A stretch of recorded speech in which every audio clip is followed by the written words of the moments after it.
Welcome back in. You're watching WHKY News. I'm Fentress Fountain, and right now I am joined by Ms. Catherine Greathouse and Richard Eller.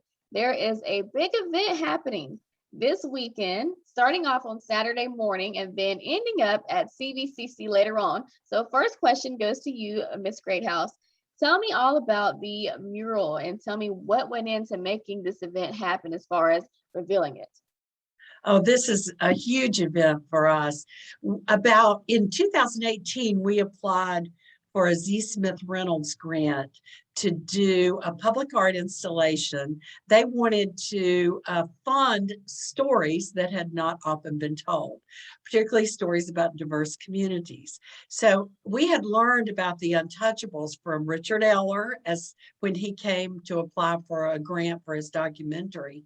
So we knew we had the best stories Z. Smith Reynolds could ever hear.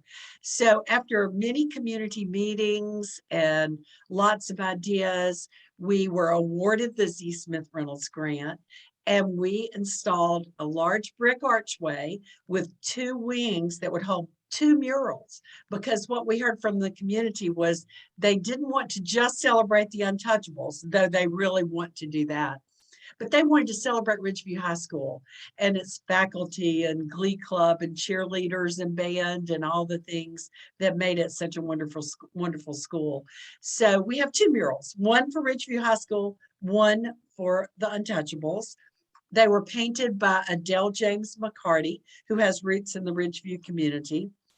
And they will be unveiled on Saturday morning with an event that begins at 10 a.m. Okay, and give us the location of the event, and do folks have to pre-register to see the unveiling, or is it open to the public?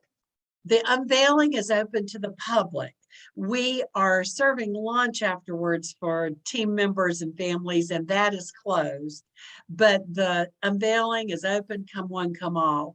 And it's at the corner of, it's right across from Brown Penn Center at the corner of 7th Street and 3rd Avenue Southwest.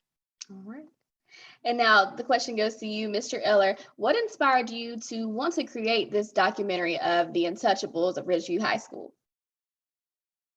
Well, it's a great story. And I had never heard it prior to 2015. And when a colleague of mine told me about it, I was just amazed at two things. Number one, the feat. And number two, I was a little chagrined at why I hadn't heard about it. And so I made a foray into contacting the players to say, can you tell me about what that season was like? And they were marvelously willing to talk. And so over the last 6 years, we've talked a number of times, and I found other team members to tell me to help, fully flesh out what this story was. And it's one of those that you just don't hear about very often, about a team that took a season on its back and turned it into the perfect season. So it's just a phenomenal historical story that I think needs more conversation about it in Hickory and in the whole region. And you said you started working on this story 6 years ago. So what does it mean to you to know that this Saturday, the documentary is complete and the public will finally be able to see the story, the finished product?